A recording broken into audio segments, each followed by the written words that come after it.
spotted walking through the roads and alleys in Ahmedabad. Just like the most of us, he might have been trying to figure out how to catch up on pre-reads, assignments, and most importantly, sleep. But when he visits the campus today, it's to guide, motivate, and challenge his juniors to spread their wings and transform the world. Please help me welcome Sandeep Deshmukh, the CEO of Elasticrun, who, according to Indian media, Uberized the rural logistics. Sandeep, how does it feel to be back on the campus? Well, the campus is fantastic. It's raining today, even better. And it always takes me back to the memories. So thank you for the invitation. This is a great experience. This brings back a lot of memories. Thank you for joining us here, Sandeep. Tell us about your company and how did the transition from being an engineer to a unicorn happen? Well, unicorn is just it's a blip in the time. But yeah, the core idea was to build something of your own. So I always had that try to be wanting to do something. I tried 3-4 things before this. Luckily, I think this time it clicked through. And since last 6 years, it has been a relentless building story. I'm not a big fan of calling it a unicorn because that's a very external validation kind of thing. I think valuation would happen as we continue to exit. I will focus on the execution, the path ahead in front of us, and I think we'll reach where we reach. Yeah, it's interesting you said you don't harp too much on calling it a unicorn. So that brings me to the point that you work across so many places across the globe, and ultimately you focused on tier 1, tier 2 and tier 3 cities in the country. So what motivated you? Yeah, see, the idea was always to create something that leaves a lasting impression. I mean, something that you can call your own, that I brought about this change, or at least I played role in bringing about a change. And on that journey, then you start looking at what can you do, and this is also a great business opportunity. This also gives an opportunity of playing into a field that is unstructured, and you can really make the change. I also come from a very, very small town, so that also helped. Not that it was a primary decision maker, but my background in tech, my background in operations, if you marry that with the business requirements of this world, then it suddenly opens up a much bigger market opportunity. So that's how it happened. How did you get the idea?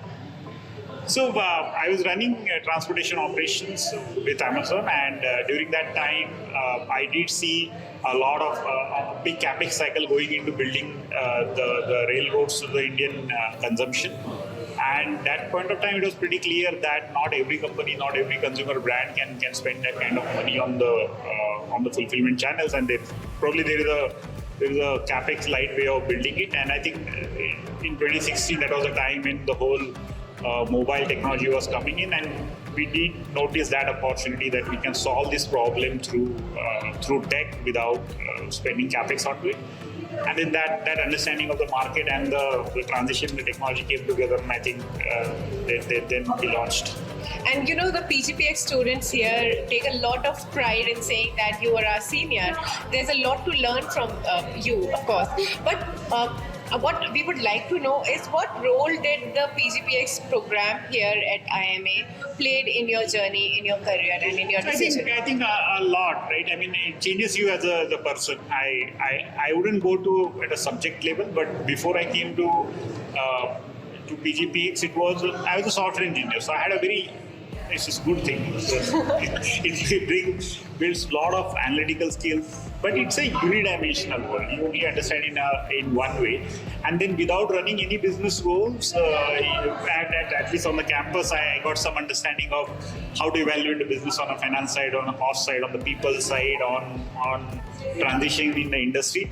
It does not necessarily mean that you have the experience in that, but you get ready for that. And post that, if you jump into the actual business world, which thankfully I got an opportunity with my previous employer, and of course now with the current company, then you keep connecting it back to, okay, what you learn, you already have the seeds of those thoughts into the mind, and it helps the transition. It definitely helps to look at the problem in a much wider dimension. And broadens your perspective is what you mean, I think. So, what we often hear during our courses, during our sessions with the professors is that we are not here to learn only management, but what's most important is decision making. Yeah. So, is there any decision, or what would be that one decision that you would say was instrumental for the for the success of your startup or for your career or your journey? So there is no one decision. I mean, it's a series of probably hundreds of decisions that have come in here. But of course, the toughest ones are always the first one to launch. I mean, when you have to let go of a flourishing career, having everything to going on the road essentially with nothing. I think that's a big life-changing decision. And then beyond that, there are lots of psychological ups and downs that you go through on the journey. There are near-death experiences. There are a lot of hyper moments. But yeah, how do you keep your mental strength through that journey and keep making rational decisions? I think that it's that about it. Would you like to share any near-death experience with us? Oh yeah, I mean there are lots of near-death experiences, especially when you're a small company, when the capital is limited, which is always limited. But then one small mistake can wipe you out. Exactly, and there are tons and tons of such moments that come along. Of course, then being not able to raise funds on time or continuously getting rejected at a funding cycle is of course the very obvious one. But beyond that, at a day-to-day level, every time you make a strategic decision and the cash consumed by that decision is always more than what you have in the bank. So if you don't execute it right and if you are not able to get the capital in the right time, then you're always at a near-death experience. Yeah, so the journey is full of near-death experiences. Near-death experiences. When you say near-death experiences, business-wise, yeah, of course, definitely. So when you say near-death experiences, it also reminds me that we just got out of the pandemic. We are not completely, but in a way, yes. Your startup survived the pandemic. It was one of the most difficult times for the budding enterprises, and you managed to do that. Any mantra you would like to give to the budding entrepreneurs? So I think I just talked about that during the class just now, that we did not know COVID was coming. That was shock for everyone, of course. And more importantly, we never knew that 3 months post-COVID was going to the biggest time of our life. So we have the lowest lows of our life at the onset of COVID. We have the peaks of our lives during the post-COVID, during the early COVID days. And then again in 2021, when the financial markets were at the peak, we were at the best of the times. And 2022, we are at the winter, so we are at the lowest of the lows. When you are at this lowest of the lows and peakiest of the peak, what you realize is none of this is my doing. I have no way to influence this. So the one formula that I talk about is survive. Just make sure that you don't die. If you survive, you will die over these situations. And I think it sounds very simplistic, but that has worked for us. That will continue to work. And I will say that resilience to survive is the big differentiator. Don't let anything bog you down, no matter what it takes. Right. And as we discuss survival, it becomes all the more crucial now because, we keep talking about how the world or the global economy might be on a cusp of another recession. Many entrepreneurs might already be worrying about it. How do you see the upcoming situation? Do you think with the slowdown or with the downturn may also come opportunities for the new entrepreneurs? And if not, how do you think they can survive it just like your company did? So, first of all, I'm no economist, so I don't know how it is going to pan out. What I will do is get ready for the worst, as you always do. And if it does not turn out to be worse, we'll be better off.